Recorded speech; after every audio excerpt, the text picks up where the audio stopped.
Chris and Mike with our guest Michelle. On my screen, ladies and gentlemen.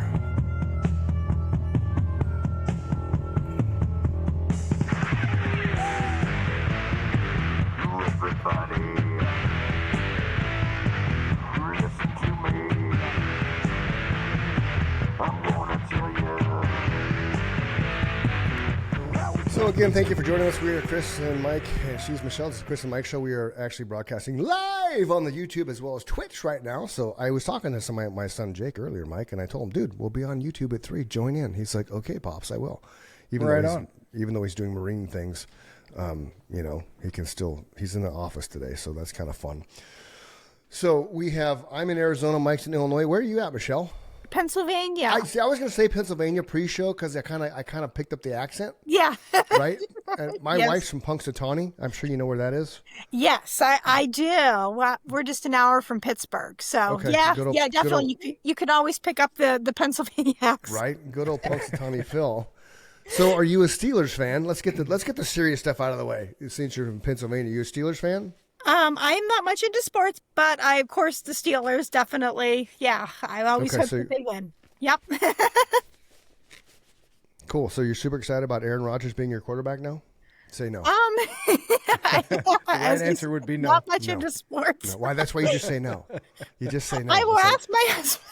Yeah, your husband will agree. It's a no. I think he's probably going to say no as well. Most likely. Yeah. There's a meme out there where he's on it's an old guy. I don't know who he is. But he's like, the Steelers introducing their new quarterback, and he's like an old dude on a walker and shit. Call it a career, man. Call it a career. So we can't talk sports because she doesn't like sports. Wow. Okay, that's fine. Not everybody's a sports nut like we are, but we're not really sports nut. We just live in the world. So, we just watch it for entertainment. We do watch it for entertainment and fun. Mm-hmm. So let's chat a little bit about you, Michelle. Where are you? Are you originally from Pennsylvania? Yes. Okay. Mm-hmm. And what is it? Why are you here today? Why did you want to come on our show? Let's chat a little bit about that. Give us your elevator speech. We're on an elevator with Mike and I. We're going up the 30th floor. You got like a minute to tell us who you are and why you want to come on this rapidly growing, fast-paced, energized podcast that's taking over the world. 21 countries, mind you. That's good. That's good. Well, my name is Michelle Steiner. I live in Pennsylvania with my husband, Ron, and our 2 cats, Jack and Sparrow. 2 cats? Oh, Is it from Pirates of the Caribbean? Yes. When we adopted them, the people that we got them from were huge Disney fans, and we thought the names were just so cute. We didn't want to change them. Nice. That's awesome. Jack and Sparrow. Yep. Captain Jack Sparrow. That's right. And I also, I work in a school as a para-educator or a teacher's aide with students who have disabilities. Right. And I also, I'm a writer, I'm a speaker, and I'm a photographer. And I have a blog called Michelle's Mission where I write about my life with having a learning disability. Okay. And my goal or the mission statement where I'm at is to encourage, empower, and educate people with and without disabilities. Nice. That's awesome. Okay. I'm Googling it right now. Michelle's Mission, where are you? Oh, that was weird. I went to AI mode. Wow. Holy smokes. So Google has this AI mode and there's there's lots of Michelle missions. So how do I find you? I am www.michellesmission.com. Yeah, that's what I did. Weird. Hold on. I can always link. Get out of it. There you go. Michelle's Mission. There was my bad. I didn't pluralize that. Got to pluralize it. Plural. I can always put the link in the chat too. No big deal. You're all good. Michelle's Mission.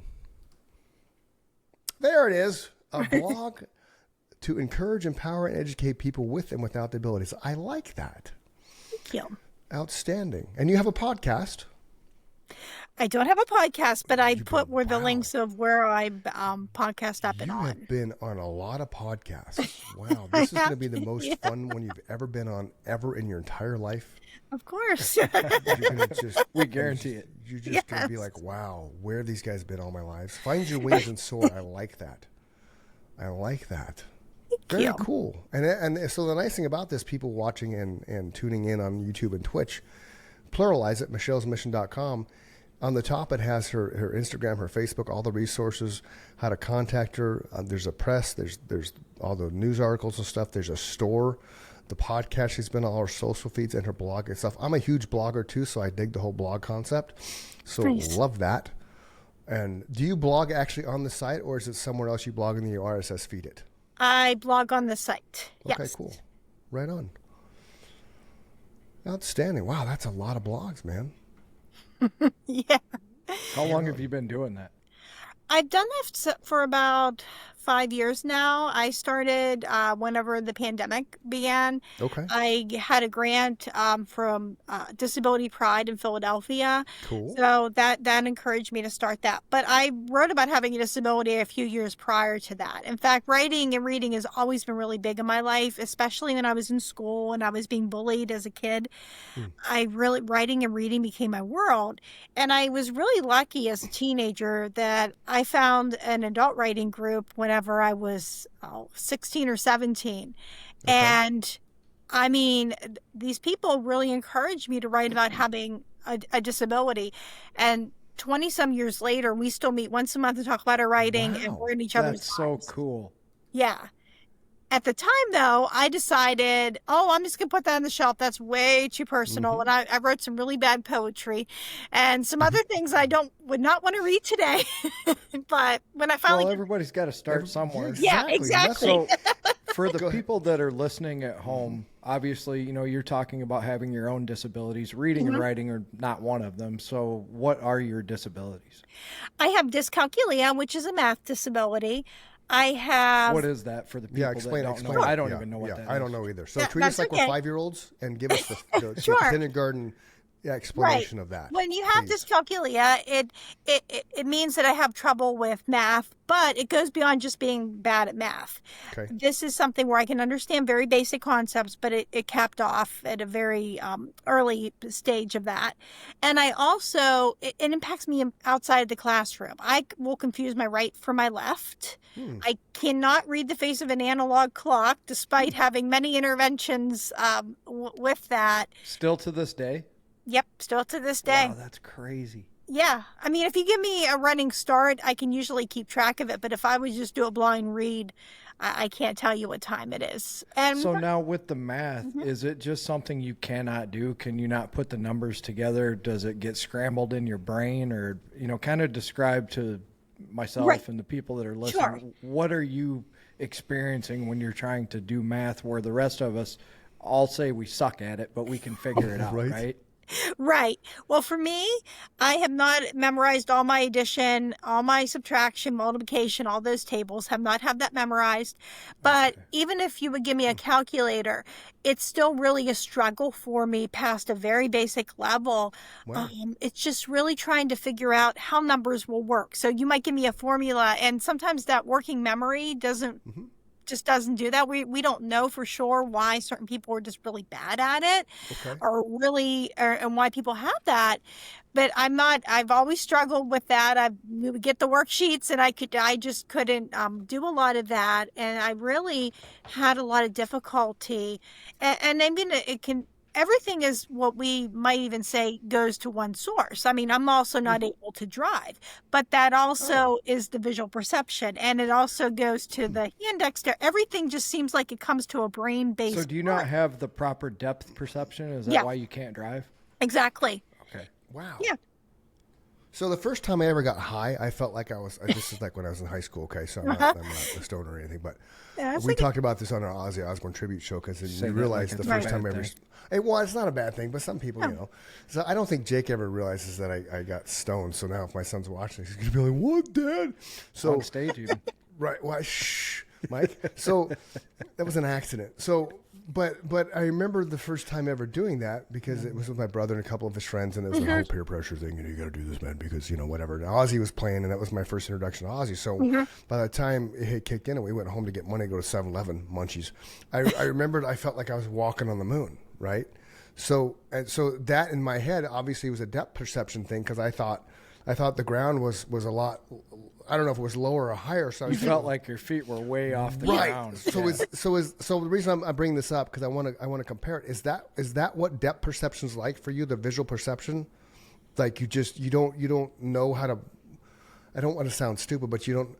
Like you put your foot down, but in your brain you're like, oh shit, is that actually the ground? So Does that an make easy way sense? for you, it does. Okay. But an easier way for Right. you to make sense Yeah. of it, Chris, as a driver, is you can tell how quickly you have to slow down based on how far the truck or the car in front of Right. you is, correct? Okay, yeah. She would never be able to do that. No. She would Oh. rear end people all the Oh. time. I would, because I Damn. mean, I She cannot- can't tell how far that is in Yeah. front of her.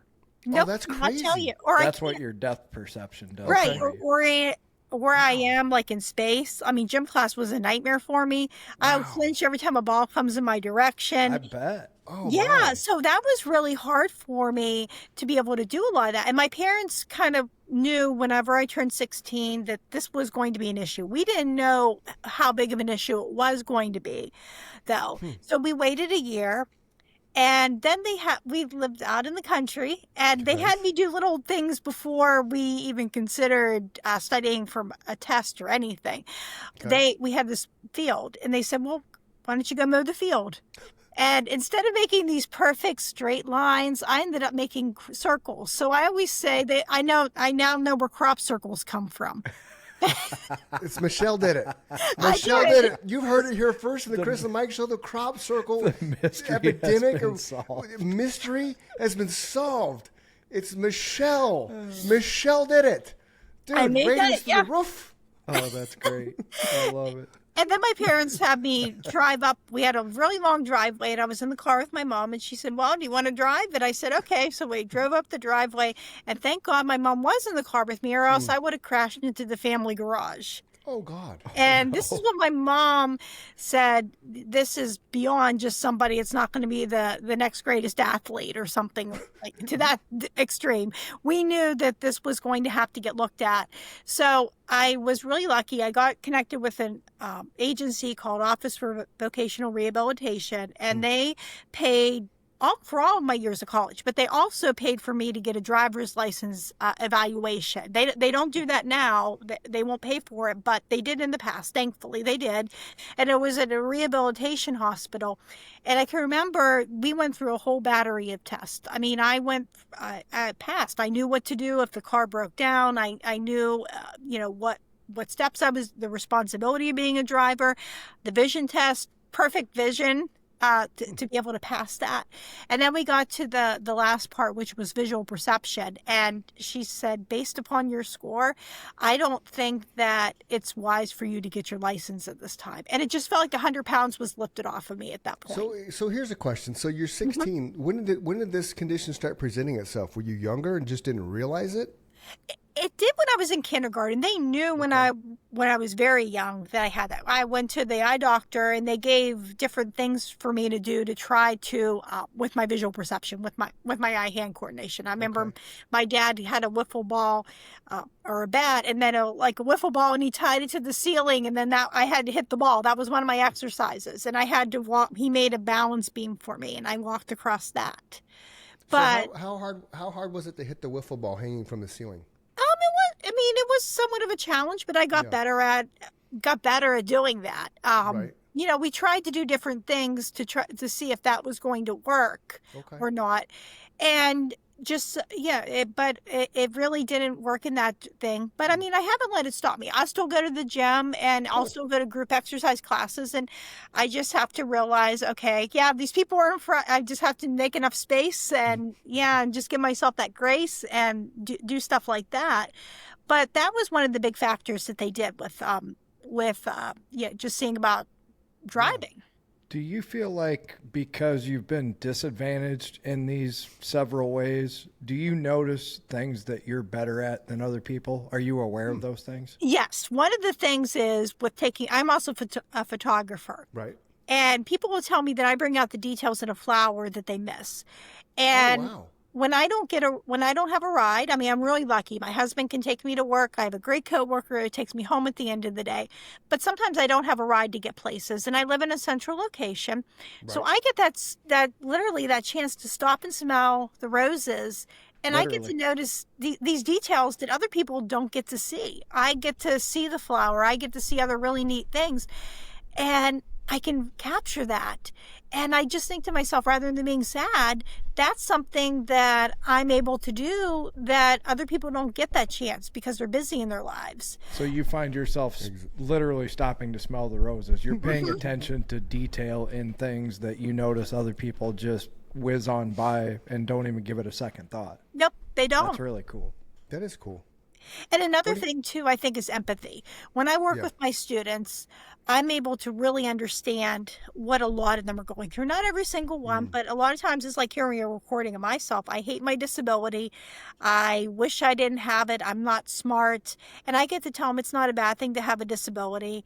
And I get to show them how to advocate. And I think I would always be geared towards helping people, but I don't think I would know how it would honestly feel if I didn't go through it myself. I don't have a disability, but where I'm going to be able to sympathize with you, and I'm going to have gone through the same thing, is I had allergies when I was a kid. So obviously kids, Yeah. I guess you could say I was bullied, but I got tired of hearing about it. It's like, you can't do this, you can't do that. Kids are mean. They are.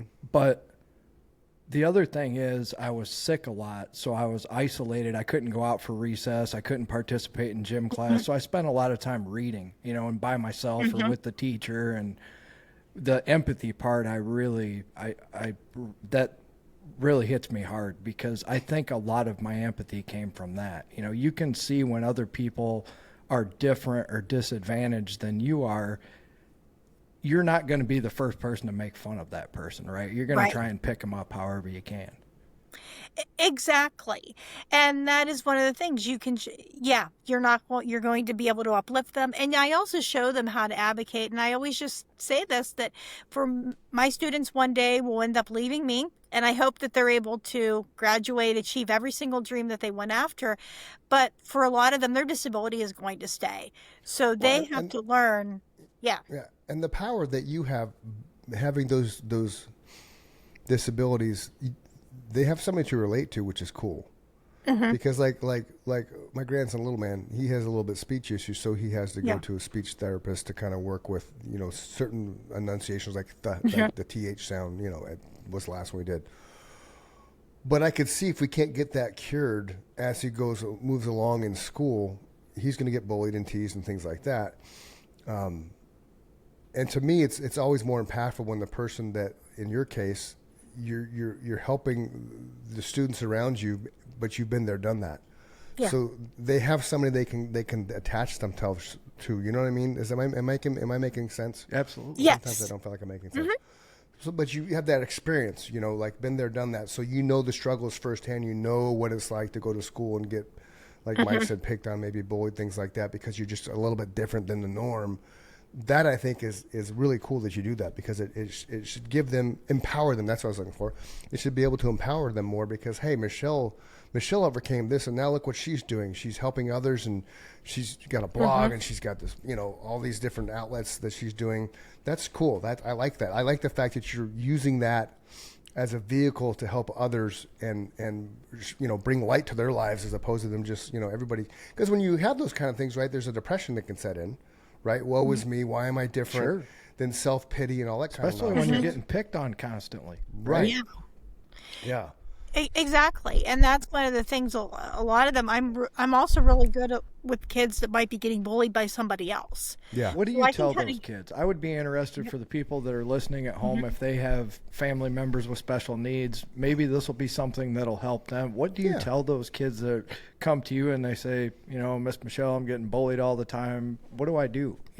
Well, one of the things I do is I always give them the option if they want to report it. It's always an option. I say it's your choice, but I said there are some things you might be able to do that might help you along. Like, for example, if it's the lunchroom and somebody's sitting at your lunch table and you're getting picked on, maybe go try sit at somebody else's table. And then if they ask you about it, just be like, okay, just trying out a different lunch table. I mean, the little things like that. I try to tell them not to give that ammo to, fuel to the fire either. So if you know that somebody, if they know that it's making you upset, that's going to make it a lot worse. So sometimes just maybe ignoring certain things. I mean, obviously, if it does involve something that's abuse. We do want that to be taken care of and handled. But I find that a lot of times when kids just learn that, I'm not going to show that it really bothers me, they'll move on to pick onto somebody else.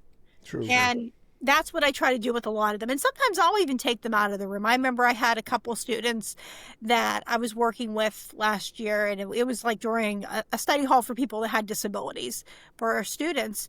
And the one girl was getting picked on by a couple of boys, and I'd have her sit beside me. And then if they tried picking on her, I would just kind of deflect like, oh no, she didn't do that. That was me. And they didn't know what to say. And then sometimes we even went to an art room where we would make crafts during class. So she had her work done. And we would talk about what was going on. And that got her out of the room, away from them. But I just really encouraged them not to make a big deal out of that. That's a really good approach, right? That's solid advice. And that's one thing that I've always done my whole life, but I always joke with Chris, I'm not big enough to be picking on people, right? So I always got to think of ways to diffuse the situation. Right. And a lot of times it is just to remove yourself from that situation, Yeah. Just say, I'm not going to entertain you picking on me. It's as long as it, like you said, as long as it's not abusive. If somebody's abusing somebody physically, then we have a whole different conversation. But I was alluding to more what you were saying is, how do we talk people down off the ledge and just make them uninterested in what's going on? And a lot of times it is ignoring them. Yeah, exactly. They feed off that. Yeah. They think they're gonna make you cry, or they're gonna ruin your day, or whatever you can think of that bullies do. And I had that experience growing up. I can remember being really emotional about that, or just getting really upset. I had one girl in particular. It was, it even got to the point of threats. And luckily, I was seeing a guy that was a couple years older than I was, and I was telling him about it. And he goes, I think she's just blowing smoke. Next time she says something, just be real casual about it. And I'll never forget, this is when we had payphones, and I was walking through the hall, and she told me, I'm going to kill you, and I hate you. And I said, oh, that's nice. Have a great day. And that incredulous look on her face was just priceless. And I was really lucky, though, that's all it was just smoke and mirrors. Right. What would have been great, because the payphones, if you had a quarter, you could have Travis Tritter. Oh, here's a quarter. Call someone who cares. That's true. Talk about an irrelevant song now, because people are like, what, quarters? What do you need a quarter to call somebody for? I have a cell phone. Right, exactly. First off, what's a quarter? Right? These kids don't even know what money is. No, they don't. And see, there's something to be said, too, ignoring it, because you have to be a very strong-willed person to ignore somebody that's constantly berating you, or not physically, but vocally, verbally, and digging at you. It's hard mentally. to do as a kid. Yeah, man. It really is. It really is. It's because it's hard enough to be a kid, and then you got to go be a teenager. Then you got to go through puberty, and so then you're dealing with this on top of all of that. That's a drag. That would be a drag. Terrible. But look at you now. That's awesome. That's awesome. Yeah, so married. Oh, sorry. Go ahead, Mike. Oh, yeah. I am. I've been married for 10 years now. Right on. Any kids? Nice. No kids. 2 cats. As I said, those are our kids. Jack and Sparrow. Okay, cool. And then what do you do for fun? Because obviously you're not living in the classroom and stuff like that. I have a lot of friends where we do like a lot of reading, like a lot of writing and things. We like to do that. My husband and I love to travel. We love to go and visit museums and gardens. We were at State College over the weekend celebrating his birthday, and we went to a museum. And is that where Penn State is? That is. Okay. I spoke at a conference last year, and he really liked going to the museum. That's the second largest outdoor football stadium in the world. Mm-hmm. Wow. Yep. University of Michigan is the first. I was going to ask what's first. Okay. Yeah. So what's your husband do? He works for a call center for cable and internet. So. Right on. So he's the guy that you yell at. My internet's not working. Yeah, and he gets to fix it at the house. Well, sir, did you turn it off? I don't want to turn it off. I want it to work, man. Come on. You just should know the problem. And I need it to work right now. I'm sure he always hears that. Yeah. And I'm the one that doesn't have the patience sometimes. Yeah. I think that'd be a stressful job, like right next to, maybe one notch below the 911 operator, because you're always dealing with people who are frustrated and angry and mad and, Exactly. So you referenced on your website here, because I have your website up, boys and girls, if you want to go there, it's michellesmission.com, and that's pluralized. There's a massive blog in there. You have Social Feeds podcast. That's all podcasts she's been on. She has some press releases in there. You have a store. What's in the store?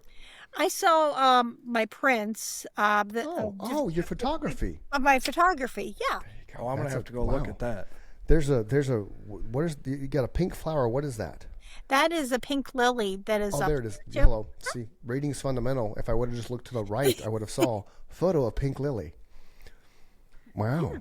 Oh, I like the rose. The rose in the middle with the I don't know what kind of rose that is, but it's gorgeous.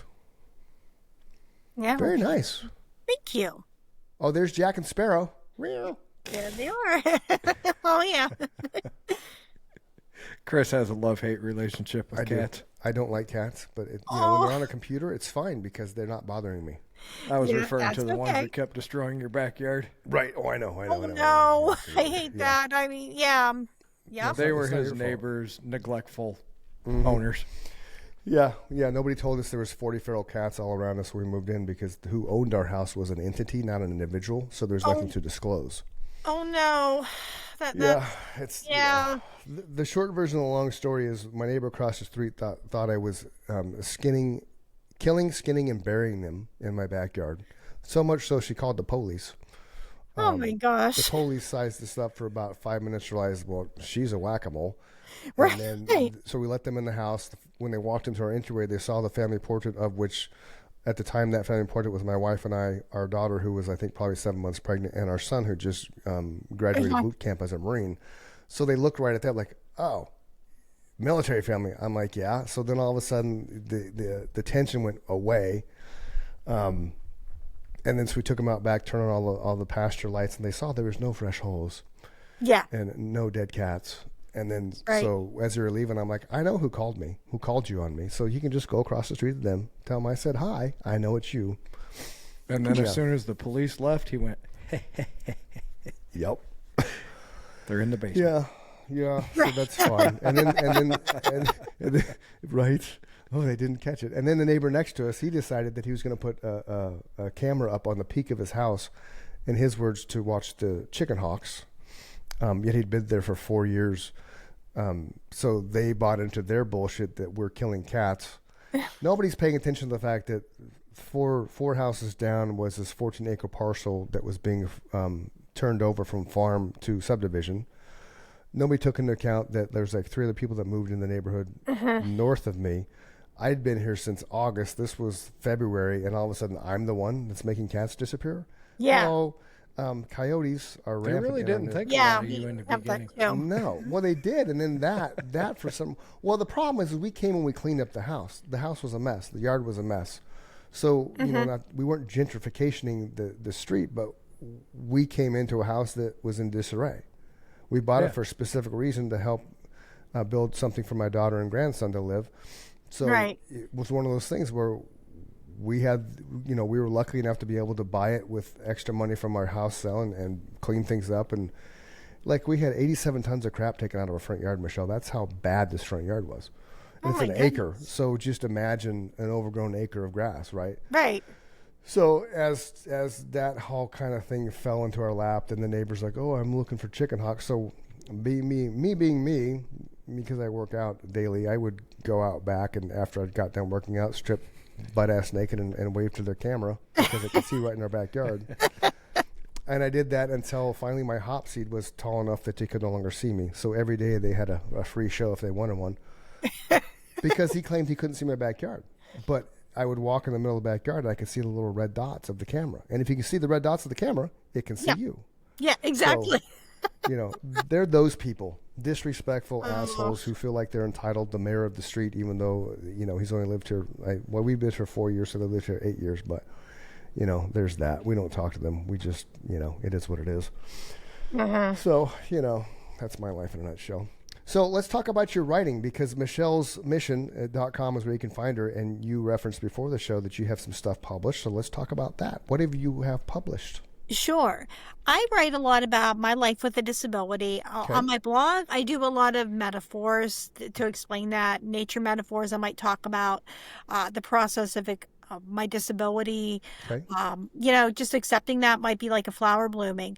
But a lot of the other stuff that I have published is also just about different things that I've experienced. I can remember my very first article that got published on the Mighty was whenever we moved into our house, and I could not unlock the door because I had limited hand dexterity in both of my hands.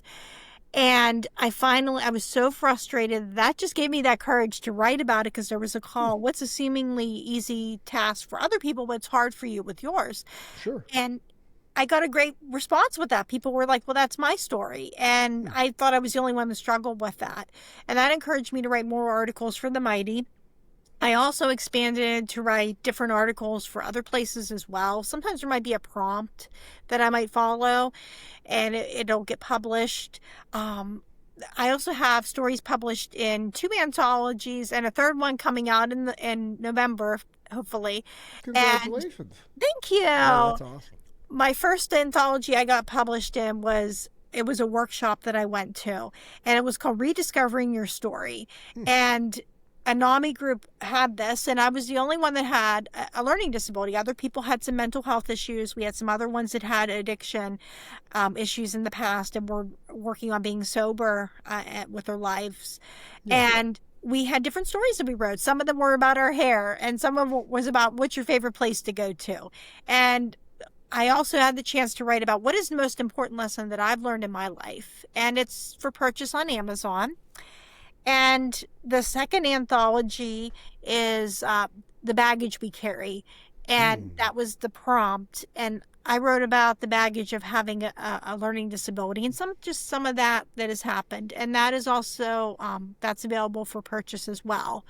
And the third one will be Through Our Lens. And it is the stories of people that have different kinds of disabilities. A lot of people that are neurodiverse, like I'm going to talk about having a learning disability, but other people in the book, they have autism or other disabilities as well. That's and see, the cool thing about writing about what you struggle with, like you said, then other people read it, we're like, oh, I that's me.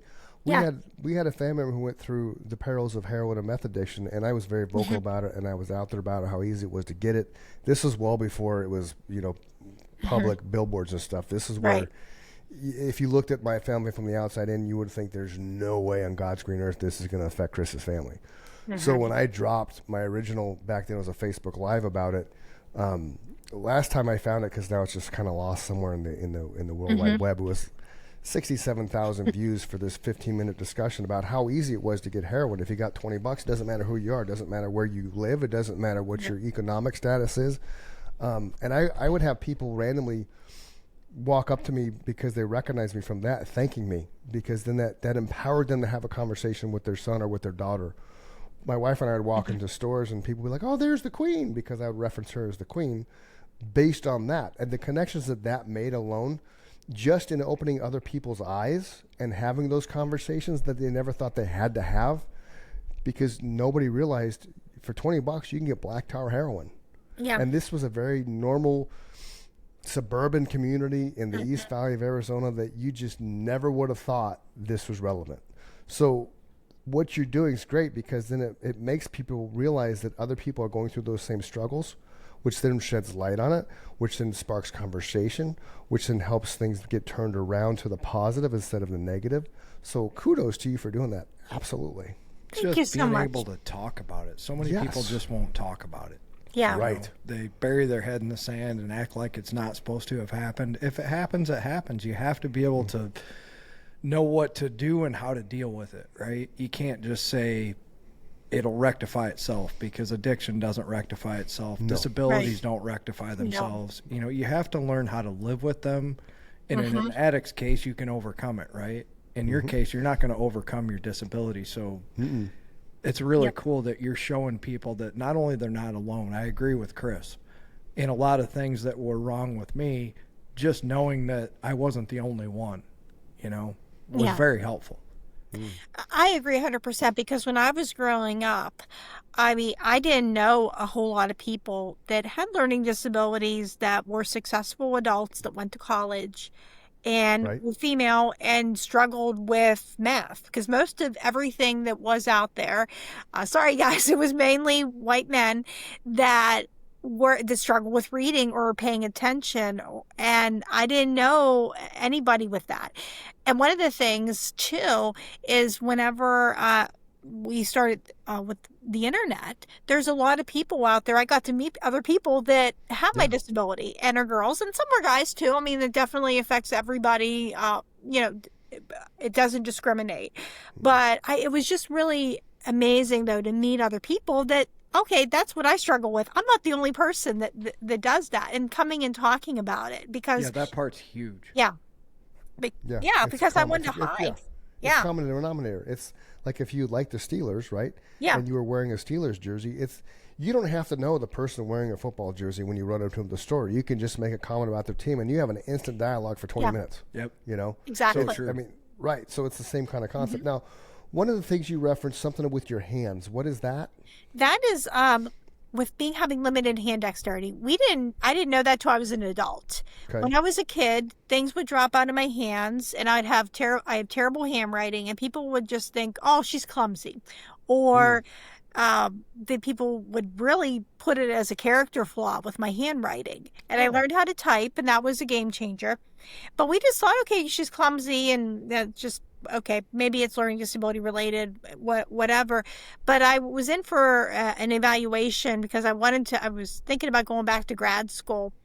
And I remember they never tested me for that, but they did at this one. And it's actually a funny story. The whole evaluation is 8 hours long. And so they tell you, okay, order food and just you get a lunch break. So I ordered food, and then they took me up to get evaluated for having with my hands.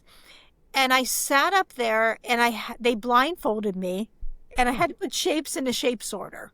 Oh. And right as I'm blindfolded and putting shapes in a shape sorter, my food comes, and the delivery driver brought it over, and I had to sign a paper blindfolded. And I just wonder what that delivery driver thought was going on in that office. But and it all made sense after they told me I had limited hand dexterity in both of my hands. That I wasn't just a klutz.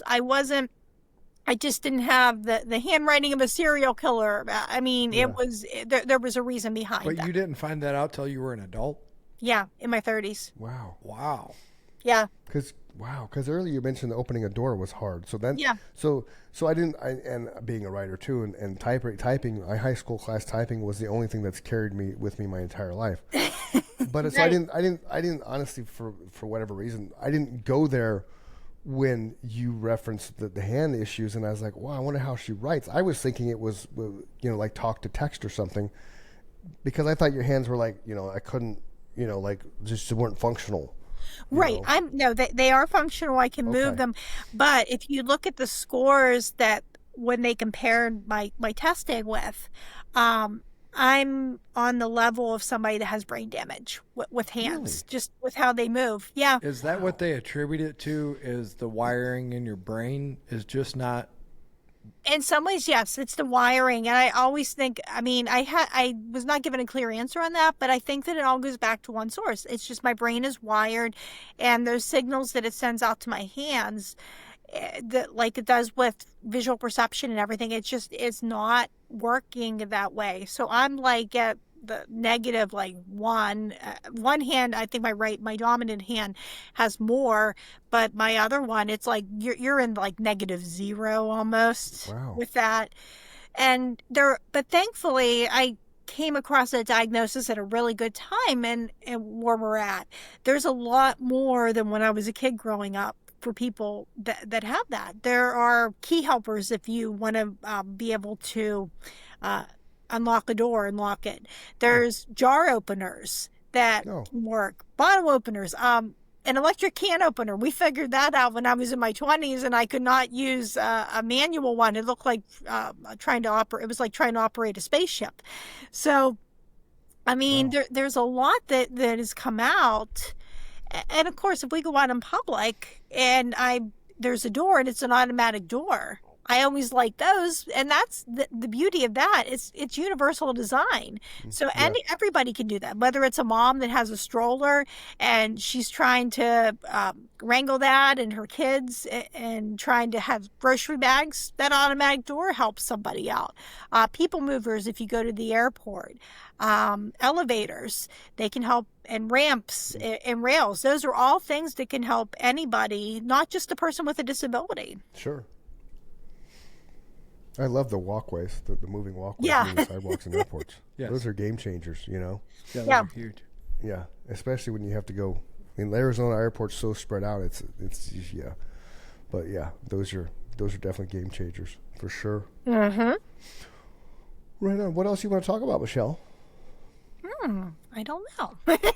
So you have a booking. So what is it that you want to get booked for? Is this just for people you like events? Like, what do? You speak to people? Obviously podcasts. I do on podcasts. I also have conferences that I do as well.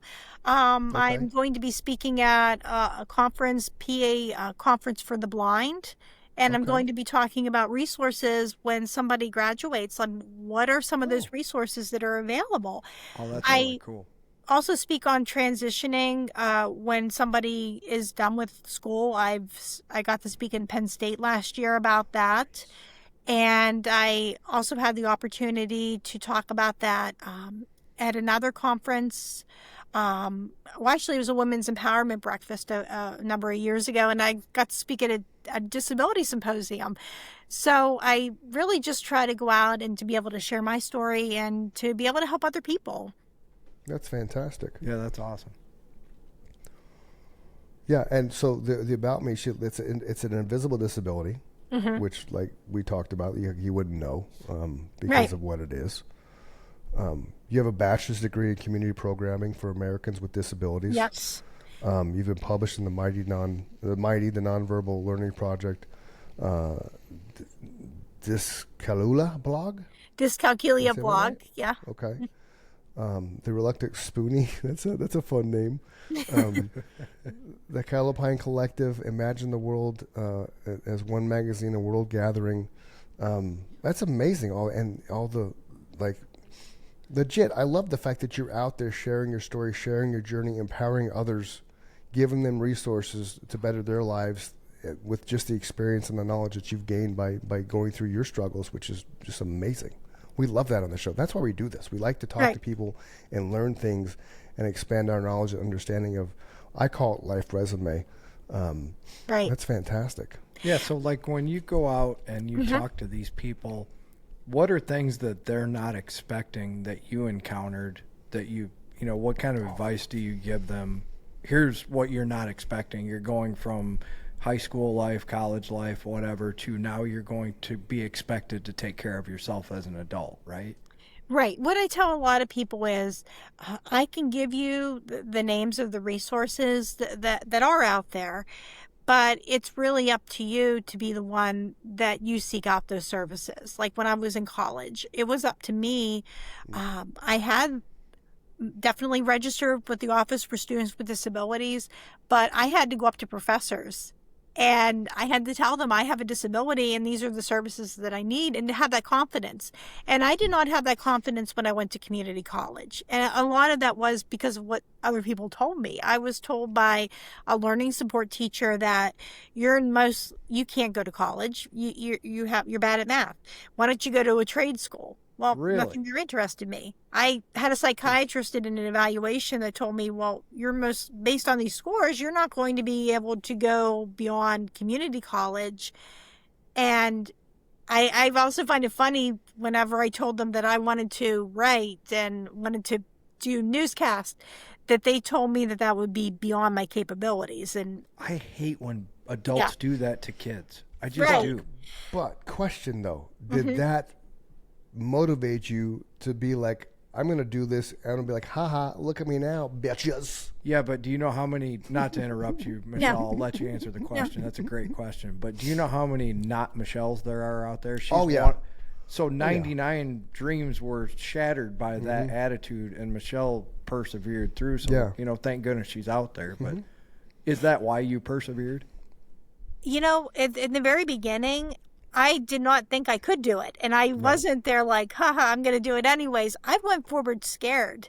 Okay. I didn't know if this was going to work out. So you kind of believed what they were telling you. I did.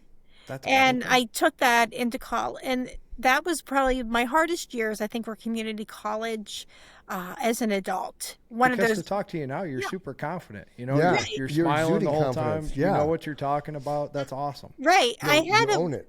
I've really had a support from friends, definitely. They couldn't fix my disability.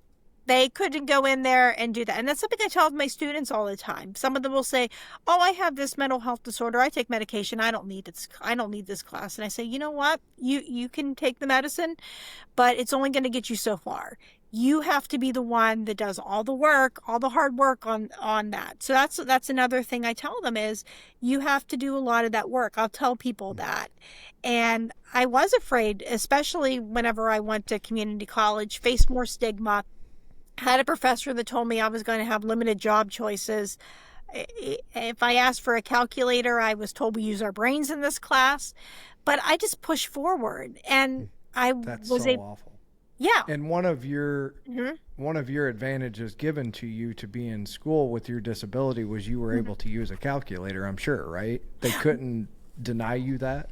Right. And I had specialized instruction, and I never got out of that for math. I got out of it for reading. I got out of it for a lot of different things. So you ended up in general classes for with all academic. The other... Yep. And Except for math? Except for math, and I had a resource room. That's so impressive. Good for you. Yeah. Thank you. But I mean, it was academic. A lot of people thought, well, why don't you put her in AP biology or science class? And my parents were like, no, we're setting her up for success. We know what she can handle. And I was able to make honor roll, and I was in with academic kids for a lot of my classes, and I had those supports, but I still was pulled out. Awesome. Yeah. It really was. I had a test read aloud to me. I had extra time on my tests. And then when I went to college, once I went to university, that's when I got really serious about using all the services and advocacy. I didn't have the test read aloud to me, but I had extended test time on my test. I had tutoring. I actually got a note taker, and that was a game changer too, because I could focus on my class a lot more. And I had tutoring, and I also had professors that understood. And I was really lucky in both areas to have that in community college and at university. At community college, I was really fortunate to get a math waiver because of having the disability, and I was able to substitute another class. The professor could see I was really trying. I was going to class after class and was not able to pass any of the tests except for one of them. And I was doing tutoring, and the tutoring team didn't understand what was going on. But luckily, the Office for Students with Disabilities said, okay, why don't we at least try to submit a waiver, put all your documentation together, and I was granted that.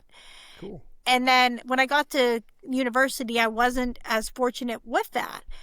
I had to take the class, and I can remember I took a philosophy-based math course, and I can remember I was in this determination of, well, do I take this or do I just take an algebra class? And I was sitting around, and there was a chess game, and I had someone said, hey, you want to play chess with me? And we played the shortest chess game in history, and it's no surprise that I lost. And I told the person, I said, I don't think that I'm not good at math. We're trying to figure out what kind of math class to take. And I said, I'm thinking about doing the philosophy-based math. And he looked at me and goes, well, actually, I'm in that department, and I'd really suggest that you take the philosophy-based math class because guys in my department aren't that nice about it. And I had the most wonderful professor that knew I was trying. I was going to tutoring. I was going to class. I had office hours, and I couldn't pass one test. Wow. And he knew I was really doing that, and he passed me along. I got a D. And that was my only D I got at university. And that's all I needed. And but the support, though. I mean, a lot of people didn't understand what I was going through. People were That is so cool that they recognized it, and Yeah. no matter what they did, they were never going to be able to help you, and they didn't want to be the people to stand in your way. That's really cool. Yeah, Yeah. that is cool. So they were the opposite of the assholes that told you that you were never going to make it past community college if you were even lucky to get that far, right? What a horrible thing to say to a young mind, you know? They wanted her to be a welder, man. Yeah. You know, trade Well, I think schools. this was a learning support teacher. Before they knew I couldn't drive, thought I should do protective services.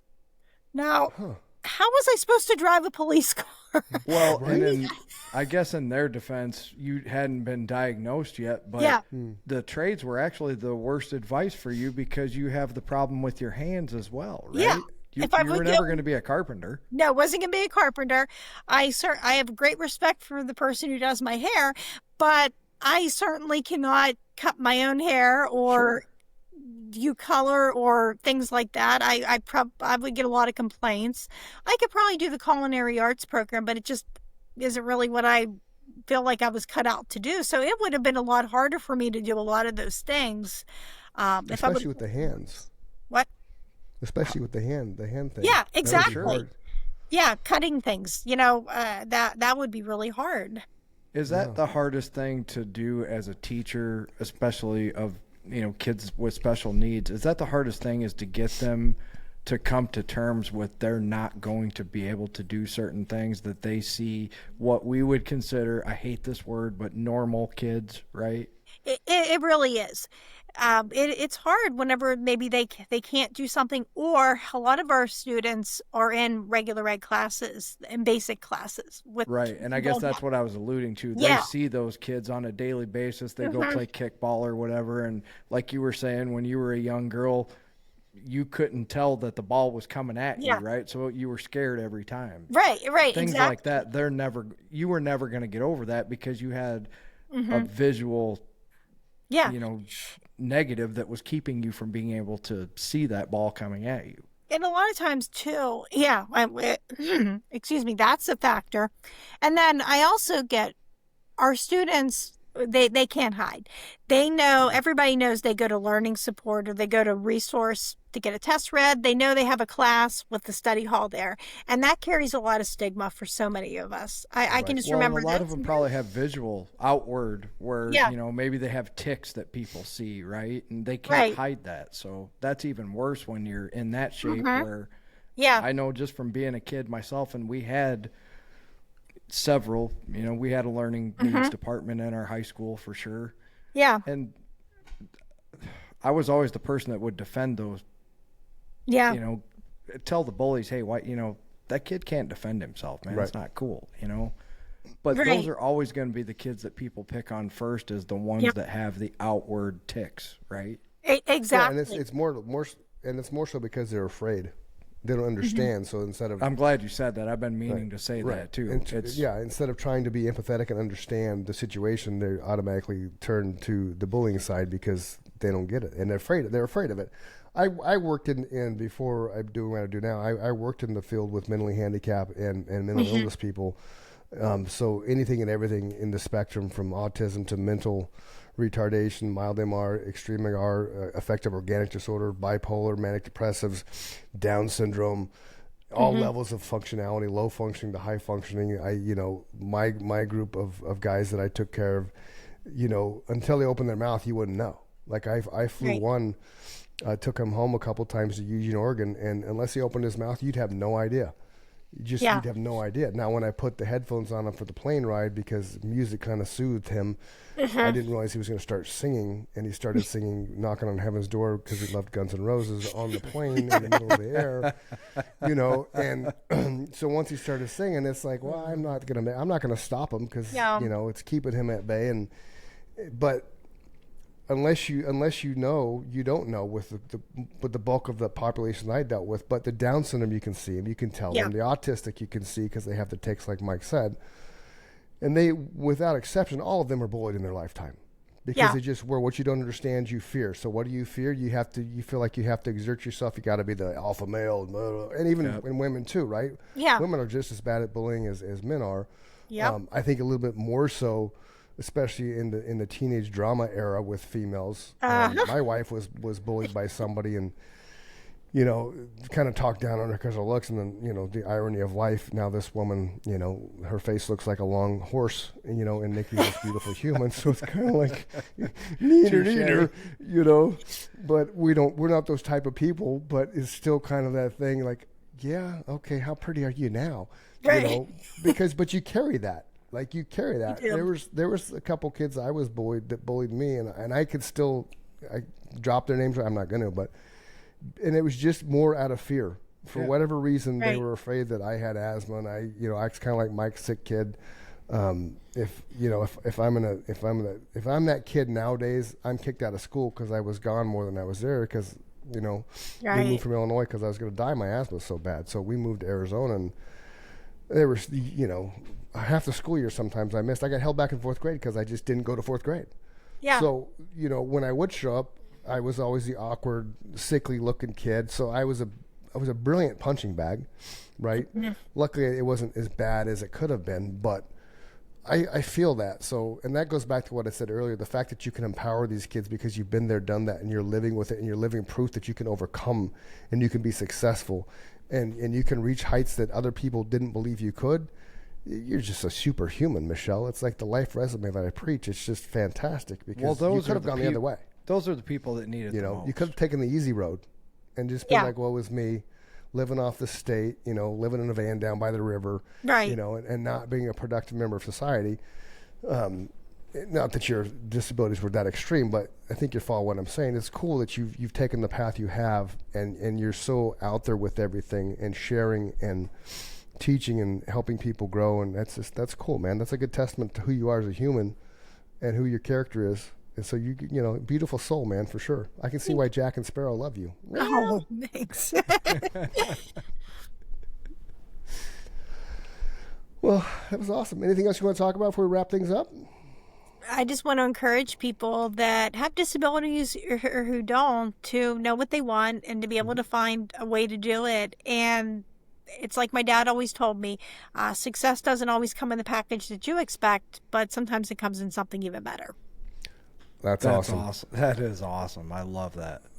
MichellesMission.com. This is the Chris and Mike Show. We leave every episode like this. If you're having a bad day, if you're feeling down and depressed and you want to take your life, don't do it. Somebody loves you. Somebody will miss you. Don't leave a hole in somebody's heart because you didn't have the courage to just step back, take a breath, meditate, reach out to somebody that will talk to you, help you get off that cliff that you're on. Tomorrow will be a better day. So wake up and be present and be involved, because somebody does love you like we do. Thank you very much, Michelle, for being on the show. Absolutely. We will get you all the content once we get it up and running. Definitely, as you go on in life, if you ever want to come back on, just shoot us a message. We like having people come back on and update us where they're at. Yeah, in if their you're going to lives and release things like that third anthology in November, reach out to us. Be happy to. Yeah, because, this is how we roll. Nice, easy conversation, have fun, learn, and, share your story. And again, everybody, if you want to find Michelle, it's michellesmission.com. It's plural. Just don't do Michelle, because then all these other things come up. It's michellesmission.com, and you'll find all her stuff. Book her. Have her on your show. Have her come talk to you, because, this has been a great conversation. We've learned a lot. Invisible disabilities are there. You just don't know they're there. So someone like Michelle helps empower and get people to live fuller and healthier and much more productive lives, right? Absolutely. Peace. See you guys all next week. Thank you. Love you, brother. Peace. Love you too, man. Thanks, Michelle. Nice to meet you.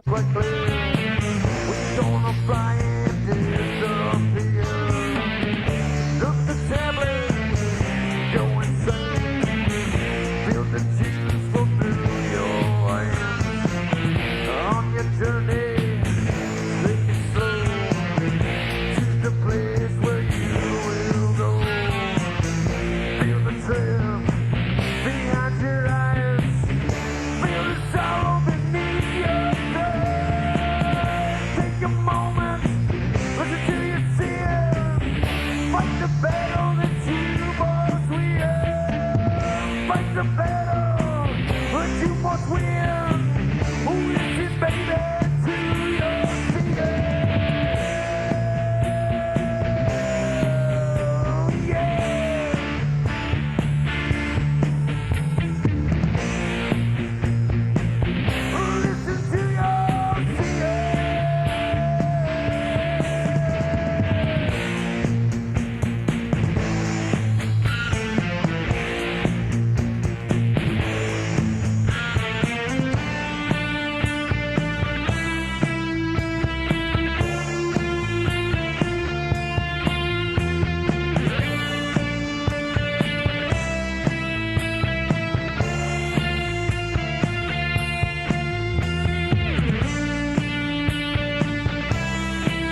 a moment